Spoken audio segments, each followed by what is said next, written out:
మాజీ మ్యాజిస్ట్రేట్ దళిత క్రిస్టియన్ల మహాసభలు నిర్వహిస్తూ హిందూ సమాజాన్ని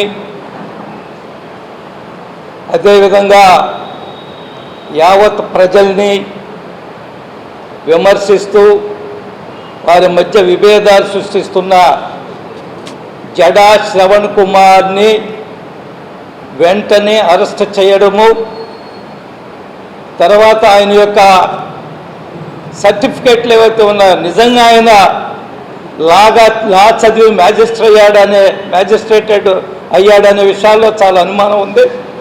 వారి మీద లోతుగా దర్యాప్తు జరపాల.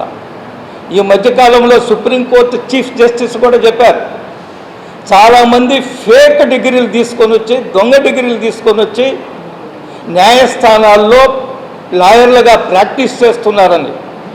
అందులో జడా శ్రవణ్ కుమార్ సర్టిఫికేట్ కూడా ఉందని నాకు అనుమానం కలుగుతూ ఉంది. ఈరోజు దళిత క్రిస్టియన్స్ అంటారు, అసలు రాజ్యాంగంలో దళిత క్రిస్టియన్ అనే పదమే లేదు. క్రిస్టియన్లు, ముస్లింలు, జైన్లు, పార్సీలు, హిందువులు మాత్రమే ఉంది. ఈ దళిత క్రిస్టియన్లు ఎక్కడి నుంచి తీసుకొచ్చారో నాకు అర్థం కావడం లేదు. ఒక్కసారి ఎందుకు క్రిస్టియన్ అయ్యావు?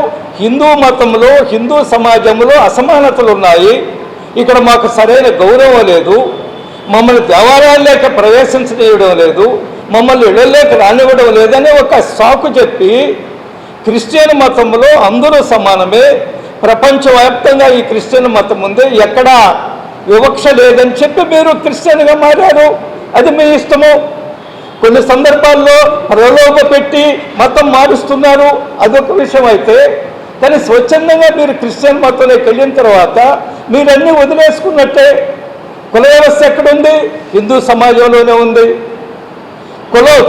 కుల వివక్ష మీరు ఎక్కడుందని చెప్తున్నారు? హిందూ సమాజంలో కుల వివక్ష ఉందని ఆరోపణ చేస్తున్నారు.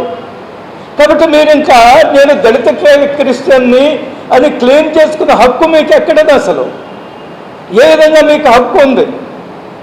అందుకనే ఈరోజు దళిత క్రిస్టియన్ల పేరుతోటి సమాజంని రెండుగా చీల్చి రెచ్చగొట్టడానికి ప్రయత్నం చేస్తున్న జడా శ్రవణ్ కుమార్ విషయంలో ఆయన మాట్లాడుతున్న మాటలు చూడండి. ఎవరిని ఒక రాజ్యాంగ పదవిలో ఉండే డిప్యూటీ స్పీకర్ని పట్టుకొని పంది అంటాడు, ఆయన కోసేస్తానంటాడు. ఇంకొక అతను అమర ప్రసాద్ తెలంగాణలో ఎస్సీ నాయకుడు, అతను స్వయంగా చెప్తాడు నేను హిందువులని చెప్తాడు, హిందువుల్లోనే కులం అని చెప్తాడు. ఆయన్ని పట్టుకొని నువ్వు ఆంధ్రప్రదేశ్కి వస్తే 2 కాళ్ళు ఎరగొడతాను, ముక్కలు ముక్కలుగా కోసేసి ఓళ్ళక పంచుతానంటాడు. ఆయన మొన్న వచ్చి దిగాడు, విజయవాడలో దిగి ఎక్కడున్నావురా నువ్వు జడా శ్రవణ్ కుమార్ అంటే ఫోన్ ఆపేసి కూర్చున్నాడు, సమాధానం లేదు. కాబట్టి శ్రవణ్ కుమార్ విషయంలో తీవ్రమైన చర్యలు తీసుకోవాలని నేను ఈ రాష్ట్ర ప్రభుత్వాన్ని, ఎన్డీఏ కూటమి ప్రభుత్వాన్ని డిమాండ్ చేస్తున్నాను.